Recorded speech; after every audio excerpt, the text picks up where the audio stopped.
Sa afternoon word natin, sa Hebrews 11:13 to 16, natutunan natin ang pamumuhay sa pananampalataya. Ano bang itsura nito? At isang mark na binigay doon ng writer ng Hebrews ay ang isang taong tunay na namumuhay sa pananampalataya ay may recognition na bilang isang Kristiyano, isa na siyang dayuhan dito sa mundo. Dahil ang tunay na tahanan niya ay hindi narito, kundi sa langit na. At ito ay mababasa natin sa Philippians 3 verses 20. That is why Apostle Paul is urging us to set our minds on spiritual things, not on earthly things, and he is calling us to be conformed to the image of Christ rather than to the pattern of this world. And we must appreciate the faithfulness of our Lord dahil palagi niyang pinapaalala sa atin na hindi dapat tayo magsettle dito sa rusty and perishing word na ito because this is not our home.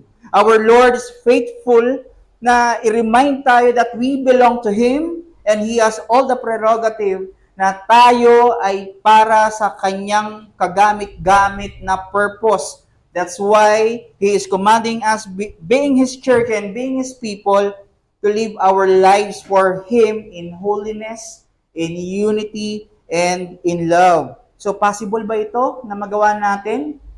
Makasalanan tayo eh. Yes, because God gave us a new heart, God gave His Spirit to us, and ito ay sa pamamagitan ng gospel. Sa ginawa ni Kristo. Meaning ito ay ang gospel blessing sa atin ng Diyos dahil di natin kayang gawin ang mamuhay sa unity, mamuhay sa pag-ibig, dahil naturally, ang kagustuhan natin ay mangyari lang at mamuhay lang sa ating mga sarili. Yun ang ating kagustuhan. So basically, in our redemption, sa ating salvation, God is giving the life that He has intended for us to live. Now, we are to live in His glory and worship na taliwas sa buhay natin dati. Dati nung tayo ay nasa mundo, wala pa tayo kay Kristo, ang lakad natin ay kung ano ang dinidikta ng mundo. Namumuhay tayo sa deception ng devil at we always live according to the passion of our fleshly desires. Kung saan tayo nasasarapan, kung saan tayo convenient, kung saan may mas magmamatter sa atin temporarily. Ngayon, as Christians and as a church, we are to live in what God desires at ito ay makikita natin sa Kanyang salita. Ito ang panawagan ng salita niya para sa atin. Kaya itong passage natin this morning, ito ay panawagan ni Pablo dahil again, ang buhay natin ay para na sa Diyos, para na sa pagsunod sa Kanya at sa kung ano ang ikakalugod ng Panginoon. Kaya ang title ng sermon natin, The Church United for God's Glory. In other words, ang redemptive plan is a means of God to an end. Meaning, necessary ang salvation ng church para ma-fulfill ng Diyos ang kanyang plano. Hindi dahil hindi magagawa ng Diyos ang kanyang plano pag wala ang church, pero ang church ay ang sentro ng kanyang glorious project. When God says His glory is reflected to His creation, ang pinakasentro nitong creation na tinutukoy niya ay nakaturo sa church. Meaning, the church is the pinnacle of His majestic and grand tapestry, and the church is the manifestation of His power and mercy. So we can say, God is weaving all things together and bringing every event in the history for the good of His church and to display His glory before all creation. And this is according to the plan of God, ordained and decreed in eternity past. So ito ang plano ng Diyos. Namili siya ng mga ililigtas niya before the foundation of the world at ito ang church.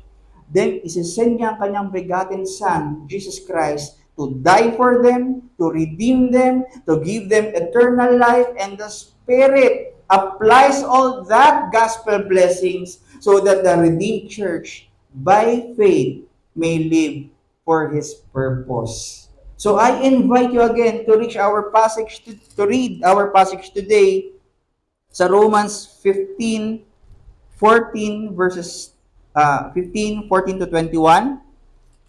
Romans 15 verses 14 to 51, 21 I mean. Ayan. Ang sabi rito, this is the very word of God.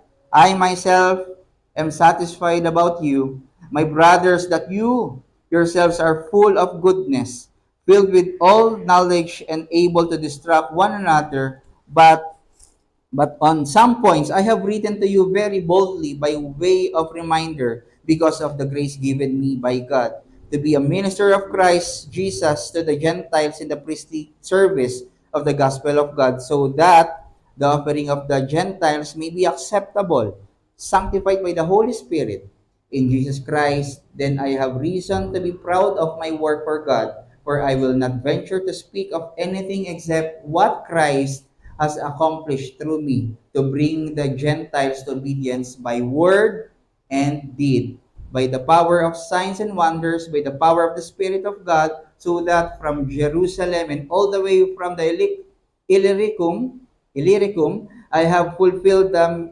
ministry of the gospel of Christ, and thus I make it my ambition to preach the gospel, not where Christ has already been named, lest I build on someone else's foundation. But as it is written, those who have never been told of him will see, and those who have never been heard will understand. This is the very word of God. Ang lahat ay papanaw, ngunit ang kanyang salita ay mananatili magpakailanman.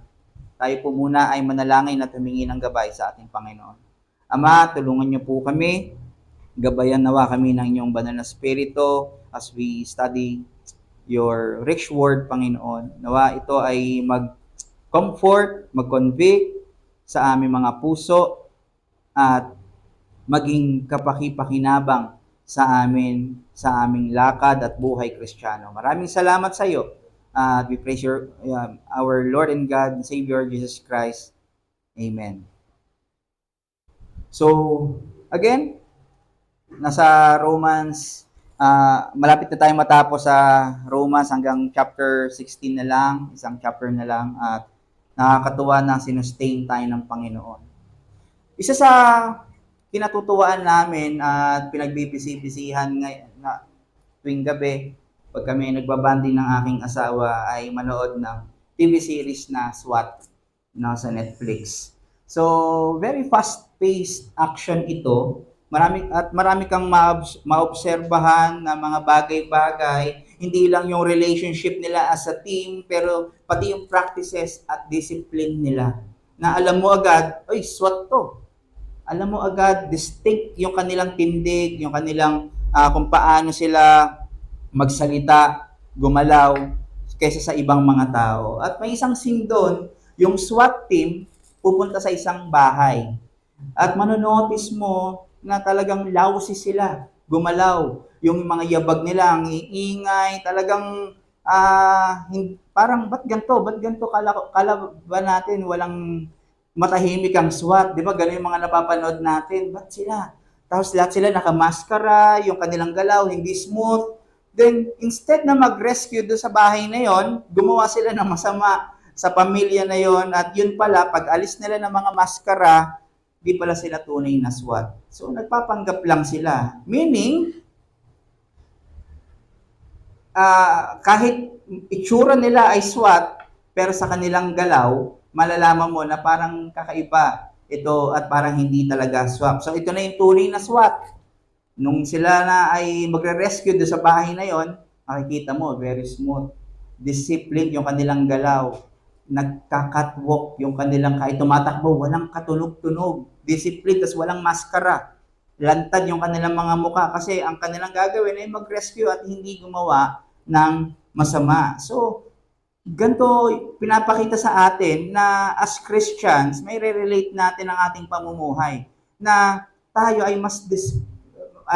ay disciplined dapat compared sa mga taong wala kay Christ. Discipline in a way na hindi yung parang hindi tayo mahulugang pinggan o parang hindi na tayo nagsasalita o masyado na tayong mabalasik. Pero discipline tayo sa salita ng Panginoon na limited yung ating dapat isipin, galawin, sabihin kung hindi ito yung sinasabi o prinsipyo ng kanyang salita. So kung kailangan ng SWAT na maging disciplined sa kanilang trabaho, mas lalo ang church. Lalo na ang body of Christ because we are His ambassadors. Every Christian must live and must be disciplined by the Word dahil kasama ito sa buong glorious project ng Diyos. Ibig sabihin, hindi lang basta alam ng Christian sa mga doktrina, pero dapat ito ay ma-put into practice dahil ito ay fulfillment ng Ezekiel 36:27 sa new creation. And I will put my spirit within you and cause you. Promise ito ng Panginoon. Hindi siya nagkakamali. And cause you to walk in my statutes and be careful. Be careful to obey my rules. So sa passage natin, nilalatag ulit ni Pablo ang kanyang calling as an apostle of Gentiles. And this is to clarify to us na hindi nagbibigay ng series ng mga utos si Paul sa church ng Rome dahil puro flow ang church na yon. Ignorant sila sa katotohanan.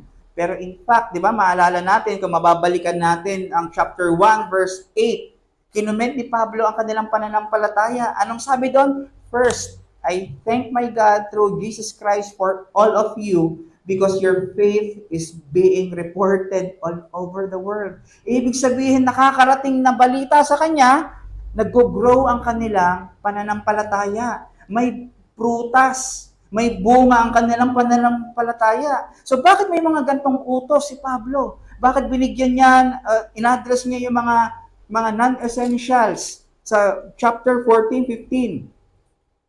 Dahil ito ay para ma-motivate sila na maging mature ang kanilang pananampalataya. Ang ginagawa ni Pablo sa kanila, ine-encourage nila na sila pa ay i-exercise nila ang kanilang pananampalataya in light of the gospel. Dahil alam niyang may indwelling sins pa ang mga Kristiyano, and Paul is confident that God will continue to bring them in Christ-likeness. Verse 14, sabi ni Paul, I myself am satisfied about you, my brothers. Paul called them brothers. Tinawag ni Paul na brothers, mga kapatid sila. Ito ay confirmation na tunay ang kanilang pananampalataya at ginamit niya ang salitang satisfied. Sabi niya, I myself am satisfied. Sa ibang salin, ito ay convinced. Meaning, may sense si Paul na naniniwala siya at nagre-rely siya sa grace ng Panginoon na binigay sa kanila. Dahil ito rin ay yung binigay sa kanya ng Panginoon by faith. Ano to mga graces na ito? Yung goodness. Pag sinabing full of goodness, meron silang moral quality. Sila ay may kindness, sila ay generous. Sila ay polite, courteous sa bawat isa. Ito yung mga characters ng Christian Rome, no? Roman Christians. Huwag nating isipin na parang laging divided lagi sila. Meron naman silang moral qualities. Meron din silang understanding. Alam nila ang salita ng Panginoon. Intellectual understanding sa mga Christian faith. Able to instruct. Marunong silang mag-admonish. Kaya nilang magturo, mag-correct sa bawat isa. So nakikita niyo ang ginagawa dito ni Paul. This is to clarify na hindi niya pinapagalitan ang mga taga-Roma. Ito think, di ba? Na hindi pa niya nami-meet yung mga Kristiyano doon. Tapos imagine, bigla na lang siyang papasok doon para mag-rebuke at magbigay ng mga utos. So ang ginagawa ni Paul dito, ini-encourage niya sila as a pastor. Dahil doon, hindi pa niya napagpapastoran.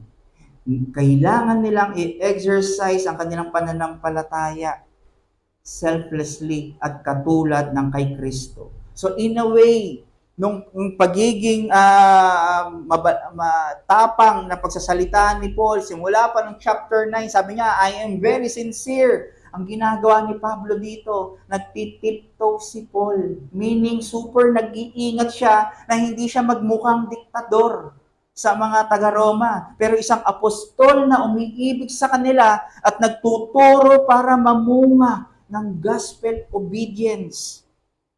So parang sinasabi ni Paul sa mga believers, sa mga taga-Roma, alam niyang sila ay namumuhay ng maayos, alam niyang marami na silang alam sa mga doktrina sa pananampalataya, at able na sila magpalakasan sa bawat isa, pero sumulat pa rin si Pablo sa kanila, hindi para makialam, hindi para magmagaling, pero paalalahanan sila na sila ay hindi na nabubuhay para sa kanilang sarili. Bagamat frank kasi Paul sa kanila, matapang ang pagkaka-address niya, lalo na sa mga non-essentials na talagang nagkokos sa kanila ng division, sinasabi ni Paul dito na siya ay sincere. Siya lamang ay kumikilos bilang isang tagapagpaalala, admonisher lamang. Siya ay parang isang ama na gumagabay sa kanila, at ito ay dahil sa grace na binigay sa kanya ng Diyos bilang apostol ng gospel sa mga hentil. Sinasabi niya sa verse 16 na ang kanyang apostleship ay isang priestly service.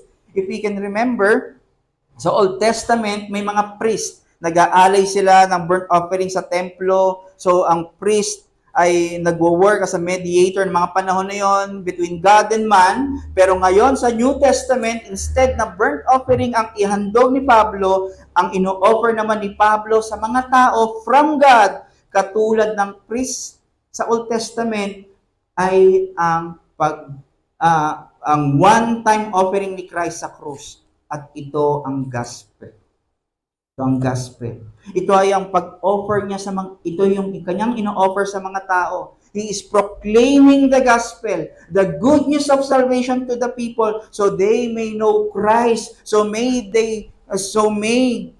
may draw to Christ, so they might repent and believe and be saved. At hindi ito natatapos lang doon.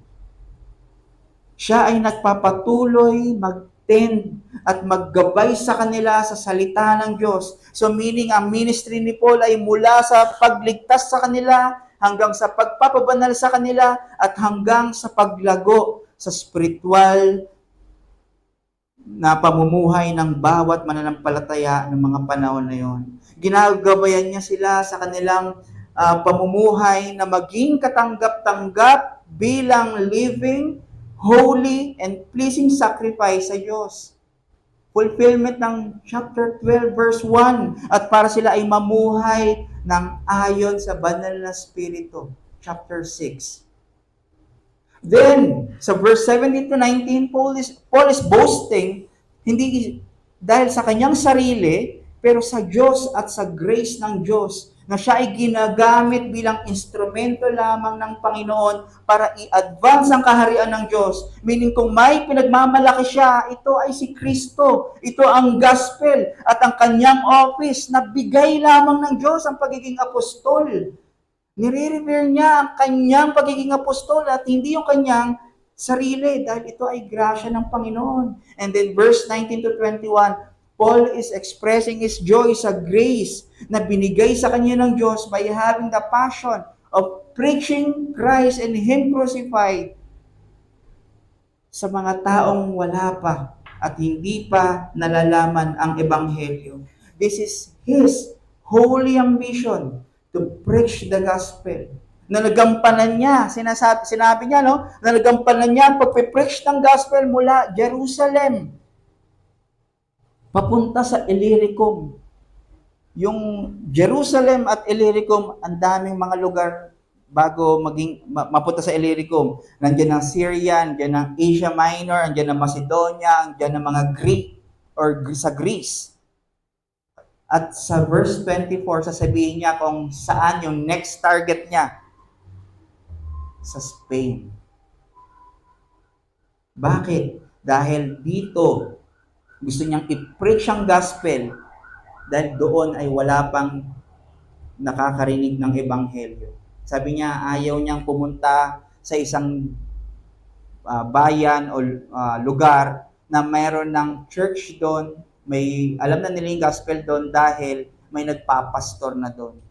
So, ang gusto niya mag-put up ng church. Ito talaga ang kanyang calling. So, anong tinuturo sa atin ngayon? Nung sinasabi niya ang kanyang kagustuhan at ginoglorify niya ang Panginoon sa kanyang pagkakatawag, sinasabi lang sa atin ngayon na ang salvation ay hindi lang basta pagpapalit ng status or identity. Ito ay pagtawag sa church para i-display ang Diyos sa lahat ng creation at ipahayag na ang gospel ay makapangyarihan para magbago ng isang maduming tao, linisin ang mga ito at makaproduce ng bunga na para sa Panginoon. So this is to say na ang salvation ay para lamang talaga sa Diyos, para sa kanyang end, para sa fulfillment ng purpose ng Diyos. At ano tong purpose ng Diyos sa salvation? Ito yung dalawang titignan natin na katotohanan.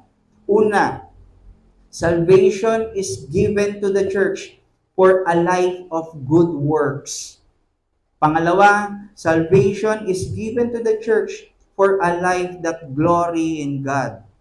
Tignan natin ang unang point. Salvation is given to the church for a life of good works. Ang kaligtasan ay binigay sa iglesia upang mamuhay sa mabubuting gawa. Again, ang lenteng binibigay sa atin ni Pablo na dapat nating makita sa kaligtasan ay binigay ng Diyos sa atin, ang kaligtasan na ito, as a means to an end. At isa nga dito ay para mamuhay tayo na may mga mabubuting gawa para sa Diyos. We have to understand na niligtas ng Diyos ang church para sa Kanya. Di ba? Naalala natin yan sa 26.5, Christ called sinners unto Himself. Tinawag niya para sa Kanya. Kung maalala natin, si Pablo, nung wala pa siya sa Diyos, siya ay kalaban ng Diyos. Noon, siya ay persecutor ng church.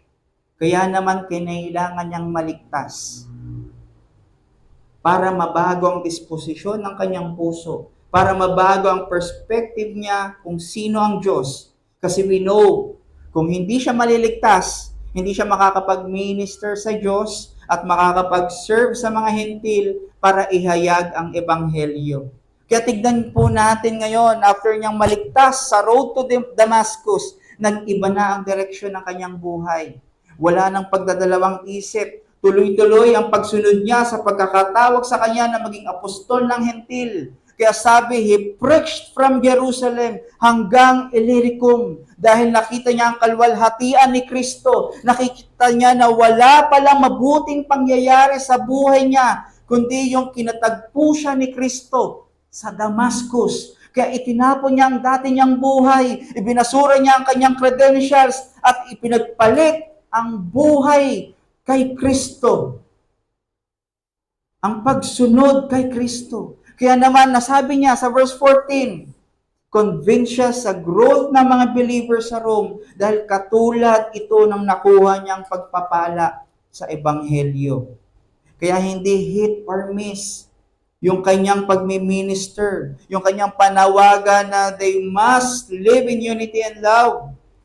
Kaya very bold si Pablo na instruct sila na lumago sa pagiging selfless at mag-serve ng katulad ng puso ni Kristo dahil sila na ngayon ay able na ma-fulfill ang in-establish ng gospel sa kanila.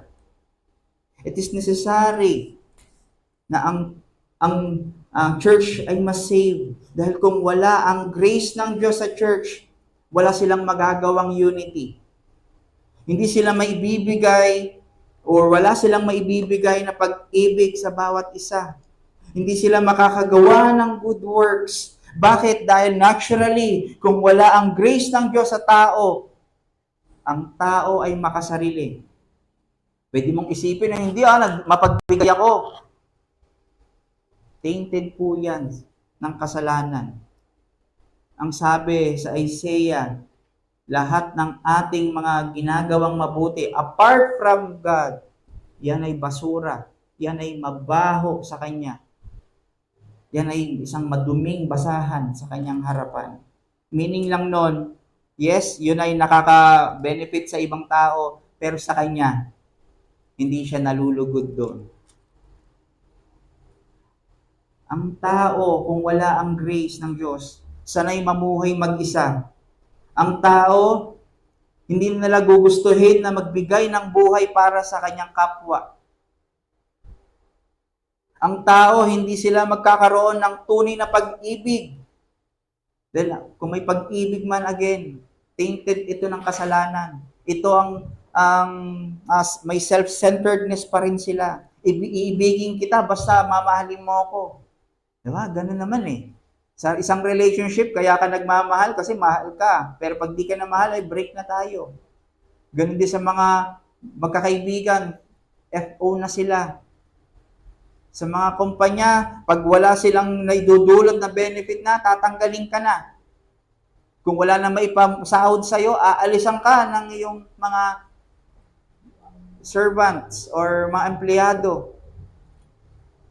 Pero itong klase ng pag-ibig na ibinigay sa atin ng Diyos, selfless, unconditional, sacrificial.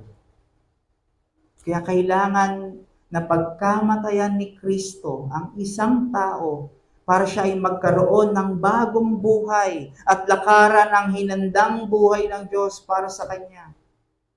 The redemptive work of Christ enables sinners to live the life God designed for His glory. Necessary ang death and resurrection ni Christ para magkaroon tayo ng bagong puso. Pero yung puso na umiibig sa kapwa, sincerely and sacrificially, kailangan natin itong bagong puso na ito para maging pagpapala sa buong mundo. At ito, pagpapala na ito ay fulfillment ng promise ng Diyos kay Abraham sa Genesis 12. Ang sabi doon, siya ay pagpapalain ng maraming lahi at magiging pagpapala ang kanyang lahi globally. At hindi iyon dahil sa kanila, lahi lamang per se. Pero iyon, we know, ito ay dahil kay Kristo, ang offspring ni Abraham. It is through him and through his works. Siya lamang ang fountain ng blessings sa mundo. At para maihayag sa mundo ang blessing na nakay Kristo, sa pamamagitan ni Kristo, ito ay through the people of God. Ito ay through the church. The redeemed lives, ito ang pinupunto natin. The redeemed lives of the believers are meant to be a blessing to others. So katulad ng buhay ni Pablo, dahil sa gospel, naging pagpapala siya sa church, sa maraming hentil, sa maraming Hudyo. Dahil sa pagbibigay niya ng buhay, marami siyang nagabayan at naturuan. Dahil sa mga sulat niya, kapalit. Kahit kapalit nito ay persecutions, nagbe-benefit tayo ngayon. Nagiging pagpapala sa atin dahil nalalaman natin ang kaligtasan at paano ba ang itsura ng isang taong naligtas at pinapalalim tayo ng kanyang mga sulat kung sino si Kristo at ano ang kanyang ginawa. Kaya ang question, tayo kaya, nagiging pagpapala ba tayo sa church? Sa bawat kapatid natin? Ang aim ba natin ay to build them up, katulad ni Pablo, isupport at tugunan, tulungan sila sa kanilang lakad kay Kristo. Namumunga ba tayo ng mabuting gawa para sa ating mga kapatid at kapwa? Do we express our love to Christ in loving others? Katulad ng bilin ni Christ kay Pedro, na itetend niya ang sheep as his expression of his love to Christ. Ganda nga na sinabi rin ni Pablo sa Acts 20, verse 31. Nag-admonish siya sa church, sa believers sa Efeso, sa Ephesians, ng may pag-iyak at pagluha. araw-gabi. Siya ay umiiyak para paalalahanan sila. Anong pinapaalala ni Pablo sa kanila? Na sila ay maging handa, palaging handa sa kamatayan, at maging handa sa mga false teachers na pwede mag-distort ng gospel. Nakita po ba natin yung kanyang calling ni Pablo? Hindi nagkaroon ng pagpurong. Siya ay palaging handa sa kamatayan para lang ma-minister ang kanyang hawak na gospel sa Rome at sa iba pang bansa. Ito yung kanyang holy ambition. Again, kailangan ng salvation ni Pablo para magkaroon ng gantong passion. Para magawa yung mga nangyaring ito. Para maisulat ang mga nasa scripture. Ganun din ang church. Kailangan ng salvation ng church para magawa nilang lumakad sa pag-ibig. Isipin ang kapakanan ng bawat mga kapatid at mamunga ng mabubuting gawa. Maalala natin na sinulat ni Pablo nga ito sa Ephesians, sa verse 2, 8-9. They are saved by grace, not of their works, so no one may boast. Then sa verse 10, ang purpose ng Panginoon sa kanilang salvation, ito ay kanyang instrumento para sa end na ito. Ano ito? For we are His workmanship, created in Christ Jesus for good works, which God prepared beforehand that we should walk in them. Yung salvation na nakuha ng mga taga-Epeso ay para sa hinandang mga gawang kabutihan na hindi silang nakaisip pero hinanda ng Diyos para sa kanila. Tignan niyo po, may 3 years old na na bata, tapos sasabihin ng tatay, wag yan ang gawin mo. Tapos sasabihin ng isang 3 years old, ayoko, ito ang gusto kong gawin ko. So ang gagawin ng tatay, ipipilit niya na hindi yon ang gagawin niya dahil alam niyang mali yun at mapapahamak siya. At very wicked ang tatay. Kung, okay, sige, gusto mo pala yan, gawin mo na lang yan. Ganun po tayo. Dahil mas alam ng tatay ang mas makakabuti sa atin, ganun din ang church. Mas alam ng Creator natin kung ano ang mas magbe-benefit, kung ano ang mas lalago or ikalalago ng church. At ito ay sa kanyang paraan. Ito ang good works.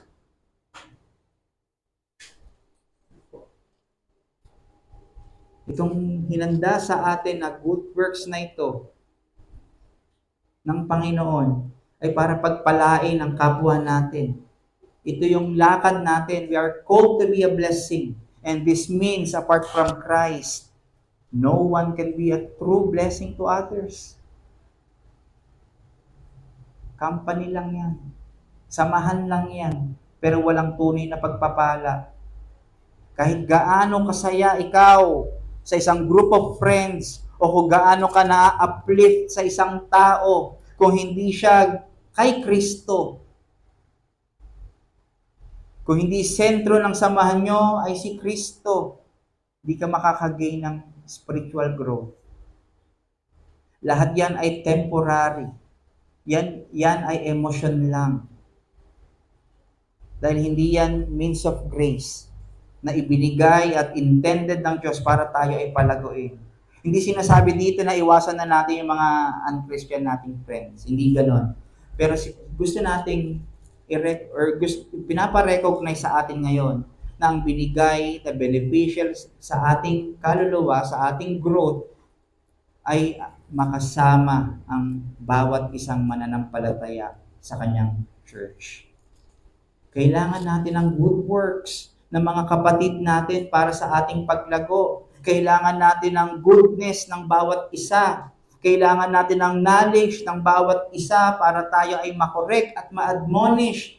At ito ay para magampanan ang design ng church.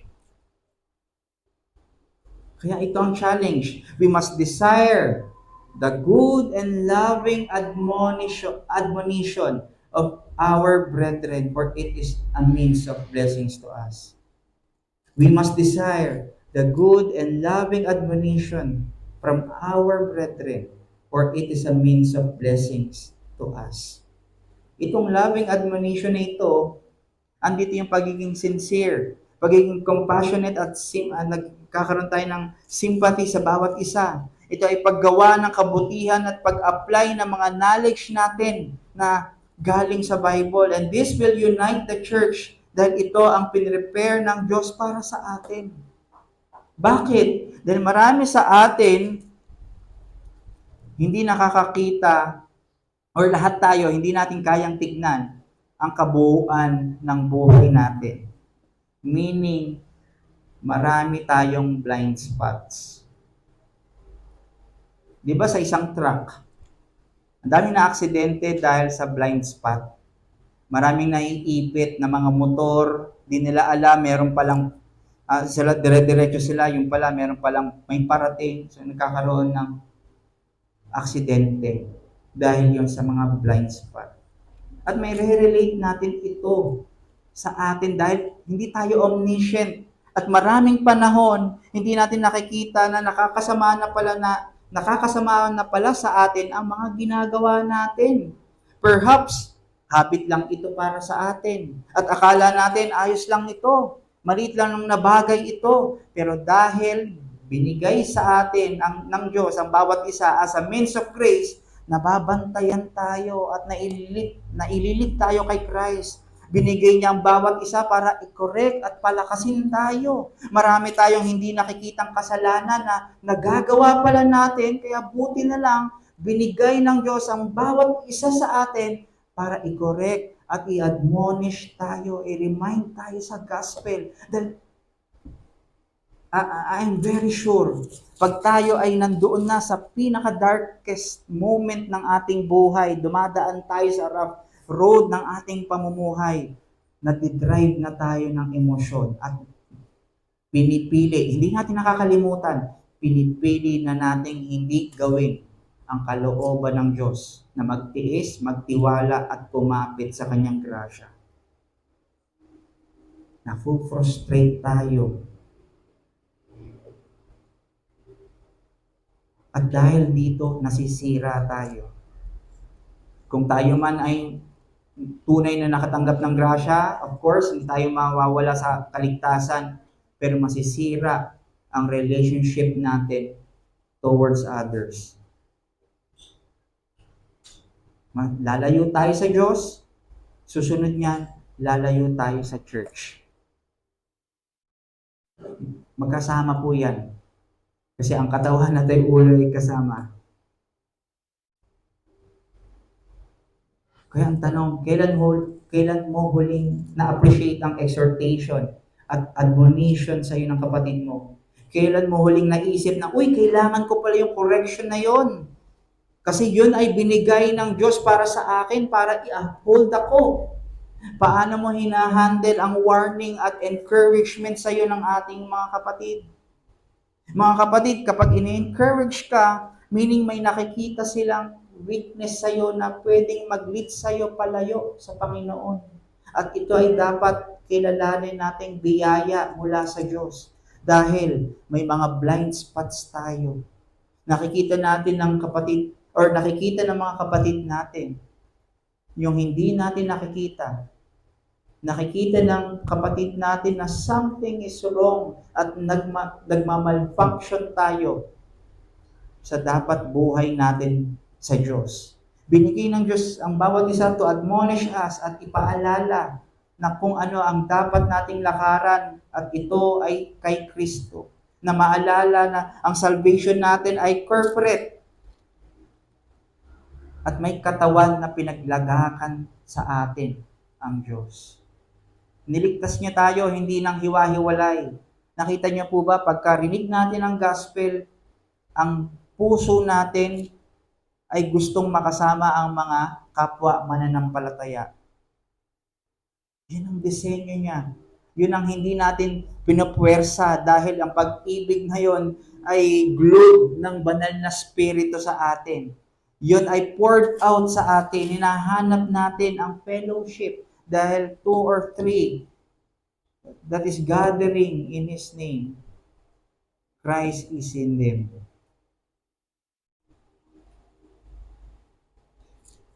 Mind you, hindi lang ito tuwing Lord's Day, pero araw-araw. Itong pag-a-admonish sa atin ay para sa kabuuan ng buhay natin hanggang dumating si Kristo. Dahil dito, nag-check yung pride natin.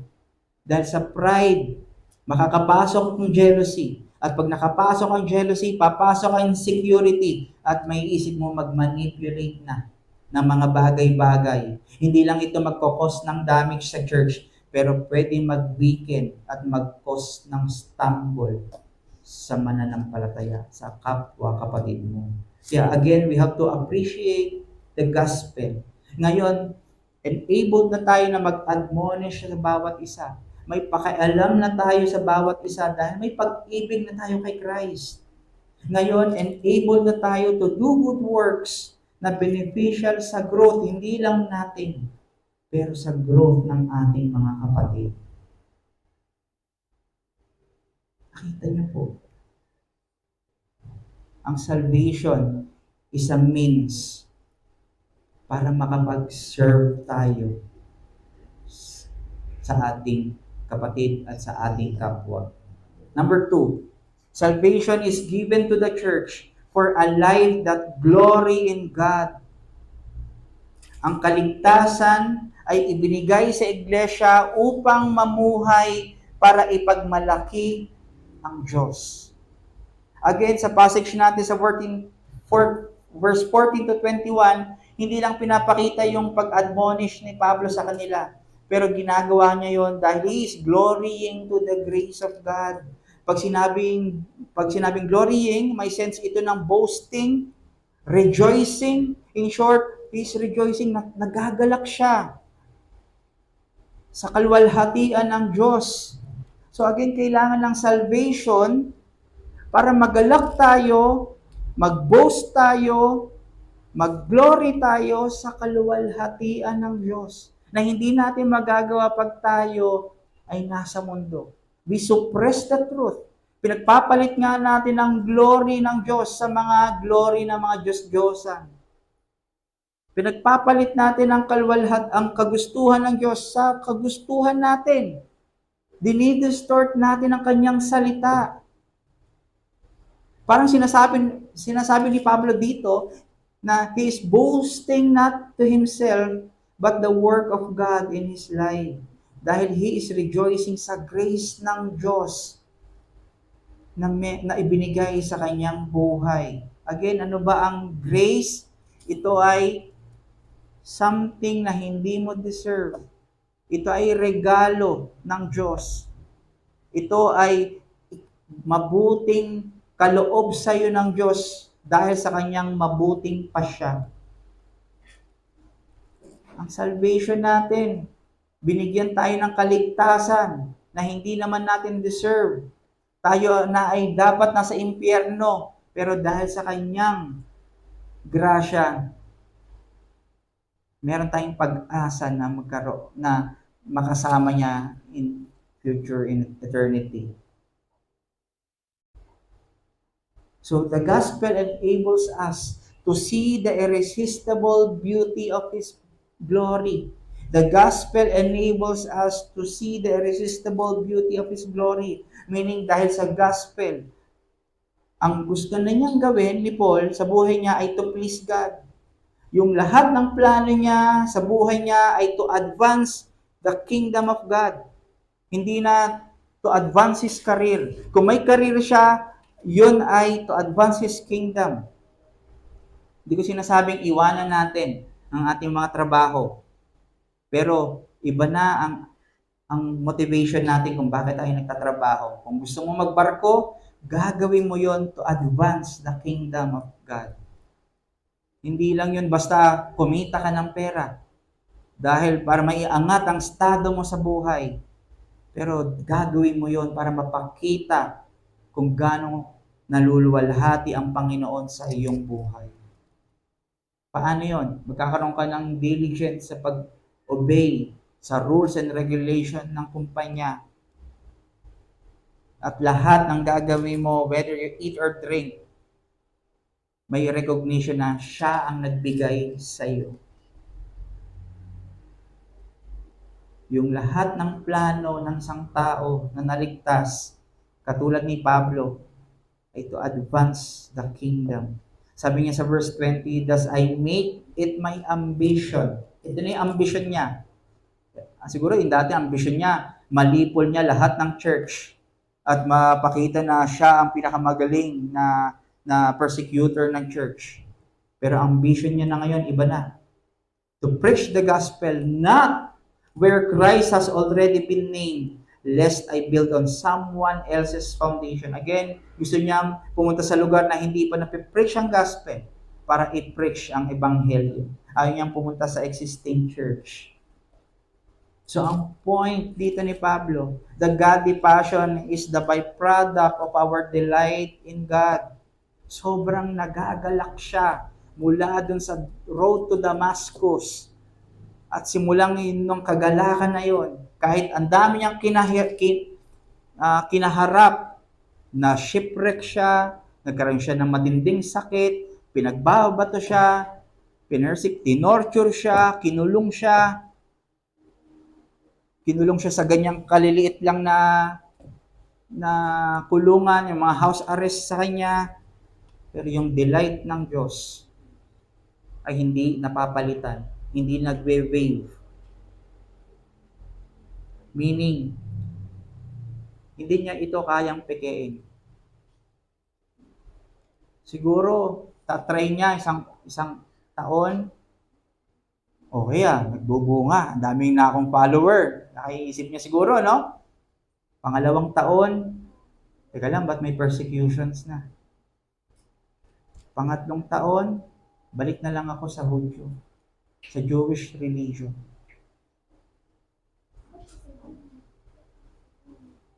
Kaya, ang point dito, hindi ito kayang pekein ng isang mananampalataya. May tunay na may delight sa Diyos ay ang may tunay na pananampalataya kay Kristo.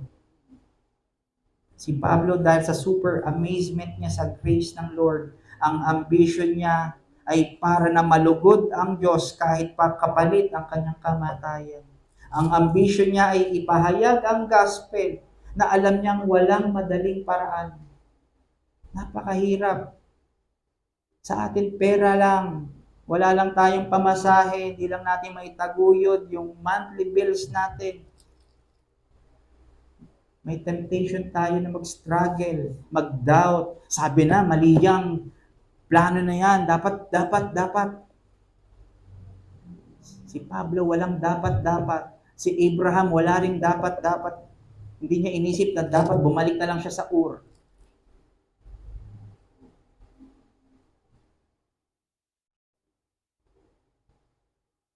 Nung naging apostol si Pablo, dahil tinawag siya maging apostol, na iba na ang desire at passion niya. Nagpatuloy siya ng may kagalakan at willing to give up, to give his life, maging sacrificial ang kanyang buhay para lang maabot for the sake of the elect. Ma-unveil ang mystery of the gospel, ma-unveil ang mystery of Christ.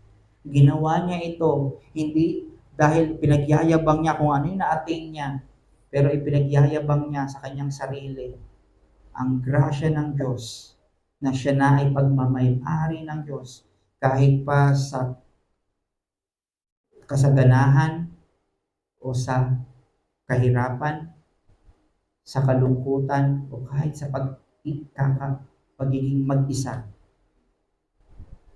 Kadalasan wala masyadong kasama si Pablo dahil siya ay nasa kulungan. Mag-isa lamang siya doon. Pero hindi bumaba ang kanyang passion to preach the gospel. Nagkakaroon pa siya ng mga sekretary. Excited pa siyang makarinig ng mga reports ng paglago ng bawat isa dahil anong pinreach ni Simon? Yun yung joy at glory niya. Na makita na sila ay lumalago at nagpapatuloy sa pananampalataya. Ang kanyang passion ay ipakita si Kristo sa kanyang buhay. Wala siyang inaaksayang panahon. Ang bawat oras na meron siyang hininga, bawat oras na buhay siya, isang opportunity to preach the gospel. At kung sino man yung nakakasalubong niya, opportunity na ma-preachan niya ng gospel. Bakit? Then na-experience niya, nalasahan niya ang ganda, nakita niya ang beauty ng grasya na meron siya. At nakita niya, naliwanagan siya sa kadiliman na kung saan pupunta ang isang tao na wala kay Kristo. Ang wala kay Kristo, siya ay patungong destruction, sa city of destruction. Siya ay patungo sa eternal death, eternal na pagdurusa, eternal na walang pag-ibig ng Diyos. Walang grasya, walang mercy ang Diyos.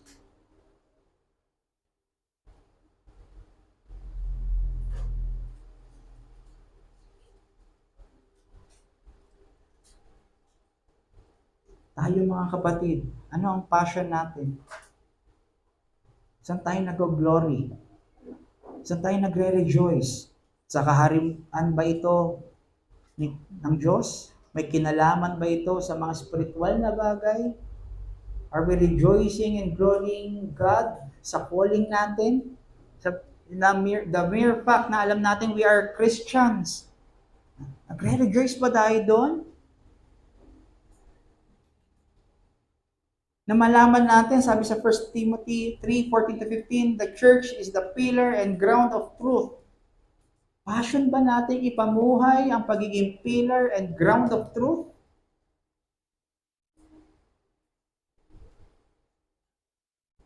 Alam niyo po, ang salvation ay dumating sa church para i-proclaim ang mercy na tunay na nagliligtas siya.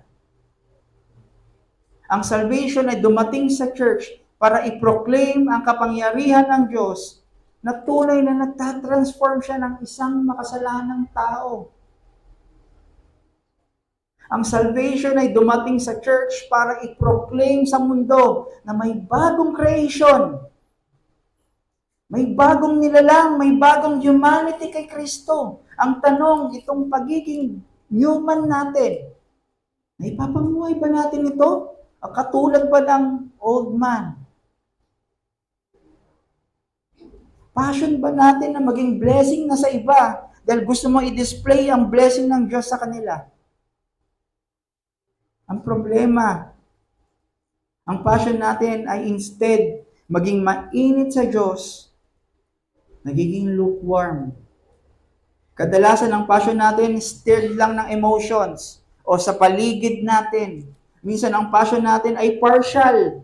Gusto natin mag-serve lang tayo sa Diyos sa paraan natin, kung kailan lang natin gusto, kung kailan lang tayo masaya. At ayaw natin mag-serve sa paraan niya. Katulad ulit ng SWAT na pinapanood namin sa TV series. Meron dong isang character, alam ko magugustuhan nyo siya, si Street. Ang passion niya, magligtas naman talaga, magprotekta ng mga inaapi. Pero ang paraan niya, hindi paraan ng SWAT. Na kahit nakukuha niya yung mga suspect, lagi siyang, hindi siya gumagalaw ng by the book. Alanganin yung kanyang paggalaw, kaya siya laging napapagalitan ng kanilang leader. Ang sinasabi sa kanya, alam mo ba, sa ginawa mong yon, yung balang tumama, pwedeng pumatay ng kasama mo, ng kakampi mo. Pwedeng pumatay ng isang sibilyan. Anong ibig sabihin? Sa Diyos, hindi na-justify ng end ang means. Sa mundo, justified yun eh. Ay, basta okay ang kalabasan, kahit ano na lang. Pragmatic tayo. Pero pagdating sa salita ng Diyos, nagkaroon ng salvation, ang means ng Diyos, paraan ng Diyos ay padala ang kanyang banal at perpektong anak, ang kanyang begotten Son, na si Jesus Christ, para pagkamatayan sa krus ng Kalbaryo, ang lahat ng mga lahat ng binigay sa kanya at mabigyan ng pananampalataya. Yung kanyang crucifixion ay necessary para hindi na natin danasin ang krus na makikita natin eternally. Ang krus ay necessary para hindi na tayo husgahan, hukuman ng guilty dahil meron ng isang taong naparusahan para sa atin lugar. Ang krus ay kailangan para tayo ay magkaroon ng buhay. Nakita niyo po yung very rich wisdom ng Diyos. Sino mag-aakala na sa kamatayan ng kanyang anak ay magkakaroon ng kaligtasan, magkakaroon ng bagong humanity, bagong creation.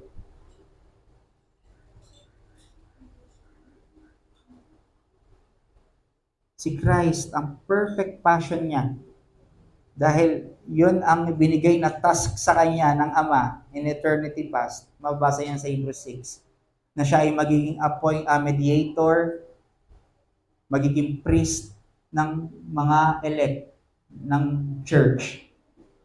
Yung passion na yon ay may kagalakan na kahit kanyang buhay ay ibibigay niya. Walang deceit sa kanyang puso. Ibinigay niya ang kanyang buhay para sa misyon na ito. Itong misyon na ito, alam niya na ang mangyayari sa kanya. Siya ay mamamatay. Pero hindi niya ni-spare ang kanyang buhay. Hindi niya tinalikuran ang misyon na ito nung siya na ay nakakadanas ng paghihirap dito. Hindi siya humingi ng tulong na padalhan, sabi nga kay Pilate, padalhan ng mga anghel at sugupain ang mga tao, ang mga makasalanan. Pero tiniis niya yon with meekness, with self-control, with holiness. Dahil ang passion niya ay magawa ng buong ingat, perpekto ang plano at kalooban ng Diyos sa atin. Kaya anong challenge? Our amazement at our salvation must drive us to godly passion. Kung tayo ay natutuwa, wala naman sigurong hindi natutuwa sa ating kaligtasan. Ang tanong, anong passion mo na ngayon? Na-connect na ba ito sa ating mga dreams, sa ambition natin, sa mga plano natin, the future? O ganun pa rin? Ang alam mo lang, ligtas ka. Katulad ba ito ni Pablo na may ambition to preach the gospel? Kung hindi ka preacher, ang plano mo ba ay to live the gospel daily, na maipakita sa aking nanay, tatay, na hindi pa naman nananampalataya, sa aking kaibigan, sa aking mga katrabaho, na si Kristo ay mabuti, umiibig.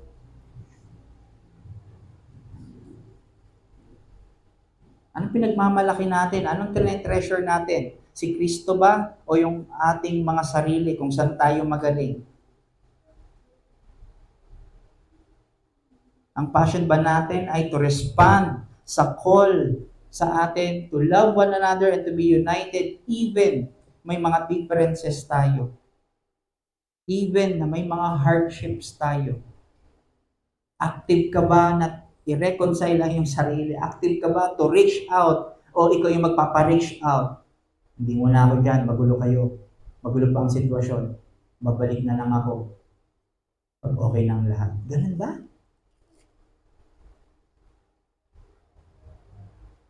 This is to urge us, church, that we are called to propel our brethren in their faith, not to paralyze them. We are called to lead our brethren, not to lose them. We are called to exhort, not to exclude them. We are to persuade our brethren, not to push them away. And we are to keep our brothers, not to kick them away. Meaning lang nito, prepared sa atin na mamuhay sa pag-ibig. At hindi ito alien na sa ating buhay. Ito na yung new normal sa atin. We serve others. We honor others. We consider others. Dahil when we serve, we proclaim the truthfulness and glory of God in the church and in the world. Dahil through the people of God, na i-display ang pag-ibig at nagbibigay ito ng pag-asa sa mga nahihirapang lumakad kay Kristo, na may pag-asa na sa kanilang paglakad mayroong Diyos na tumutulong at nakatuon ang kanyang grasya at favor sa Kanya. At sa kanilang pag-iibigan, nagpapakita ito ng pag-asa sa mga wala pa kay Kristo. Ano sabi sa 1 Corinthians, na pag nakarinig sila ng faithful gospel dito sa isang iglesia, even sila, malalaman nila na may tunay or merong Diyos doon dahil nakukonvict sila sa kanilang kasalanan. At kung ikaw ay wala pa sa pananampalataya, mga kapatid, ikaw ay tinatawag ngayon ng Diyos para manampalataya at pagsisihan ng iyong mga kasalanan. Ikaw ay tinatawag na mag-follow kay Christ at iwan ang iyong buhay, katulad ni Pablo. Ikaw ay tinatawag na tignan ang iyong sarili na hindi mo kayang iligtas ang iyong sarili. At tinatawag ka para makita na si Kristo ang Diyos at Panginoon na tanging tagapagligtas natin. Na siya ay namatay, pinako sa krus para pagkamatayan ng makasalanang tulad mo at tulad ko. Inako niya ang lahat ng banal na puot ng Diyos para sa isang makasalanan na mananampalataya sa Kanya. Huwag niyo na pong itong walang bahala. Huwag na po natin i-delay. Maybe tomorrow is too late. Maybe mamaya, hindi natin alam ang panahon. Kaya I'm urging you and pleading you, regardless kung ikaw ay bata, regardless kung ikaw ay may edad na, kung ikaw ay nakakarinig nito, regardless kung ikaw ay member ng church na ito, ikaw ay tumakbo kay Kristo, panampalatayaan ang kanyang ginawa sa krus ng Kalbaryo, pagsisihan ng iyong mga pagkakasala, at manampalataya na si Kristo ang Diyos na tagapagligtas na kailangan ng isang makasalanang tulad natin. Nawa, pasalamatan natin ang Panginoon, purihin natin at sambahin ang kanyang ginawa para sa iglesia. Tayo manalangin. Maraming salamat, Panginoon,